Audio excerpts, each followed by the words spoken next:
Welcome to this edition of Diverse Orange.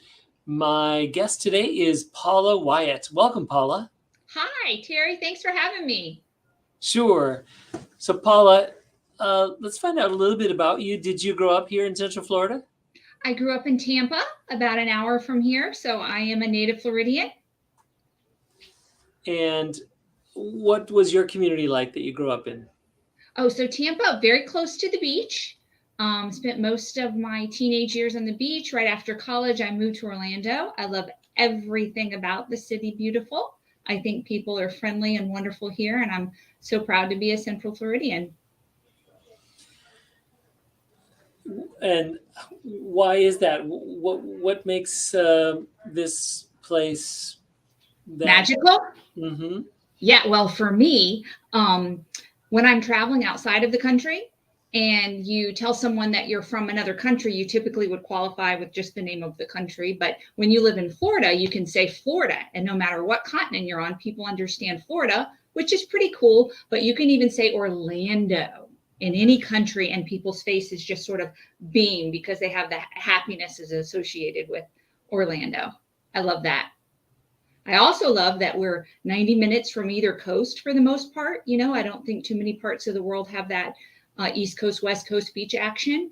And just the notion of race cars, rocket ships, and roller coasters. I love it. Well, our conversation today is about diversity, and you and I don't look that diverse. We could be brothers and sisters, I think. But I know that you have, as an event planner, worked on events for various kinds of ethnicities and different religions, and you are connected to a diverse community. So, how did that come about? Oh, well, I guess I am. I didn't really thought of it like that, but I am, right? So I've been doing this for about 15 years. I do event strategy and image building, which is PR communication. So I have the ability to get to know my clients pretty well because you dig around a bit when you're doing PR and stuff. And then events are you get to know people personally and you get to learn about their specific the foods they like to eat and the music they like to hear and unwritten rules about whether people are late or on time, and every culture has their own like thoughts about that. And so some of the things I've done most recently, excited about my work with the Holocaust Center, and helping them now with their White Rose tribute event and the Take Action Conference, which is a social justice conference that'll be coming to Orlando in about a month. I have also organized really interestingly, it's about 4 or 5 years ago now, but I worked with an organization called Eid Orlando, and they were represented the Muslim community. And we did, for 2 years in a row, we did a prayer event. We did it on the floor at the Amway Center. It was for 1,500 people right after the day after Ramadan when they break fast at Eid. They do a big festival. They have a prayer, and then they have this wonderful, amazing food, and everyone's so happy to eat. And so it was a really interesting process because the ice was on the floor at Amway, and so we had to cover the ice with a flooring, and then we had to put a little padding on the flooring because the ice was a little bit cold, and then we had a compass on our phones that showed us the correct direction to place all the prayer mats, right? And then there were a lot of rules that I didn't know in terms of hierarchy and how things are positioned in that space. And we did that there that year. It was wonderful. 1,500 people. It was the largest prayer event in the history of Florida, and we made a big fuss about that. And then the next year we did it at the convention center, and it was equally as awesome. And then the other community, I guess I would say I'm tied to quite a bit, is the Indian American community. I work with the Central Florida Association of Physicians from the Indian subcontinent. I do all of their fundraising and medical conferences and things like that, and super active in that area. And then, of course, Fusion Fest. And there is just a one-stop shop, and you get to meet hundreds of people from hundreds of different cultures, and I love it. And I've been doing that now for this will be the 6th year, and thank you so much for letting me be part of that team. And what a great opportunity just to meet people from literally all over the world. I really enjoyed going to the migration film premiere last week, and I'm looking forward to the awards ceremony this Sunday night, and to be able to meet some of the subjects and the documentary filmmakers. And man, we've got a lot. We've got a lot of interesting people, Terry, right here in Central Florida. I just love it. You mentioned that different cultures have different perceptions of time, for instance, or other ways of living that we may assume this is the way it is, and somebody else has a different way of thinking about that. Have you run into any awkward times where your assumptions clashed with somebody else's?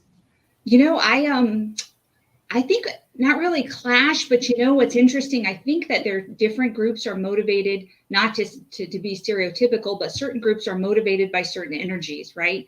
And I feel like, particularly in the Indian American community, it's a lot about respect and honor, and even in terms of how if someone's a physician, a medical doctor versus a non-medical doctor, that's really important to that community, because there's a distinction there. There's an effort that goes along with that title. And I don't see that in every community, but it's very important in that community.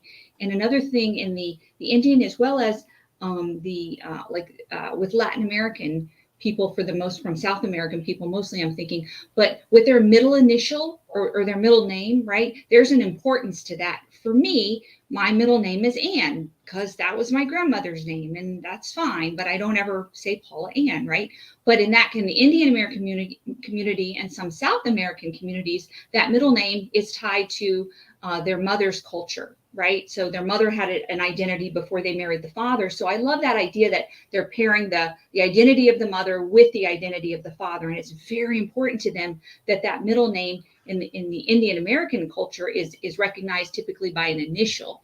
And then in South American cultures, oftentimes you'll see it hyphenated, or you'll see it spelled out. And because I do a lot of events, I see a lot of RSVP lists. And sometimes when I see the long names, I'm like, it's too hard to do all the long names. But recognizing that it's important, and it's a show of respect and honor, and it just gives it kind of a different feel, right? When you know why people are asking you to do something a certain way.